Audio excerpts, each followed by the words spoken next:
the EB-1 visa has actually a two-step analysis.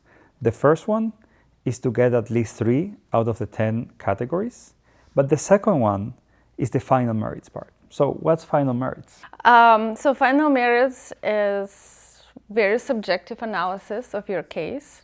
So what happens is when the officer is adjudicating your EB-1, first they make sure that you meet 3 of the out of the 10 criteria, and if you meet 3 according to them, they move to the second part of the analysis, which is the so-called final merits. So what happens during the final merits analysis, the officer looks at the overall case, overall picture that we have painted for you. So basically they will see, for example, if you go and you have a membership, so the officer will analyze, okay, you have the membership, you check the criteria, great. But now they will analyze how significant is that you have that membership. Who else perhaps has the same membership, or what is it in the industry that's so special about this membership? Another example is, let's say you you satisfy the publications criteria.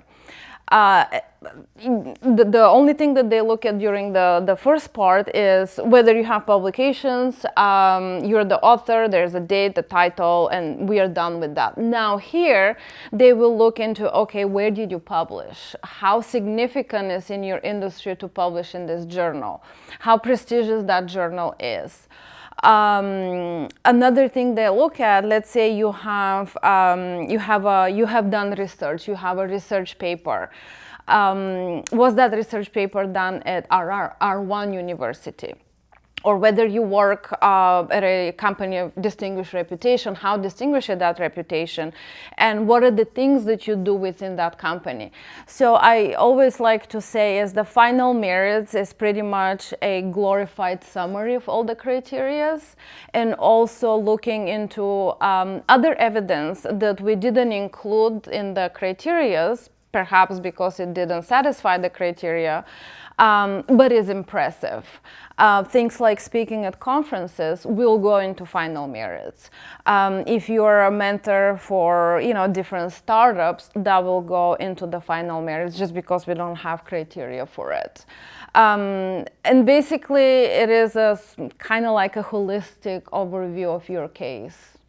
And you talked about quality on each one, but there's also a quantity aspect, right? Because there's the thing of how many categories you claimed, and within each category, did you have only 1 critical role? Do you have 4 critical roles? So how does quantity play into that? Yeah, so we'll look into, the officer will look into the quantity in the final merit section. So if you have, let's say you have 2 publications, compare that to somebody else who has 20 publications. Now the impact here is, it's bigger, right? It's more significant. So in the second case, we'll have a stronger final merits determination. And what about, I know that technically they only say 3 criteria, but what are your thoughts in terms of going for an EB-1 with only 3 criteria? I've never filed a case with 3 criteria for like 15 years now. My comfortable sort of place is like around 5 criteria. You can do 4 criteria, of course. If you have 4 super strong criteria, I would go for it. But it's just the way it works is the more criteria you have, the better your final merits argument is. Got it. So final merits is a bit more subjective than we'd like, but it's a very important step in the EB-1 just to make sure that overall case makes sense and tells the story that you are at the top of your field.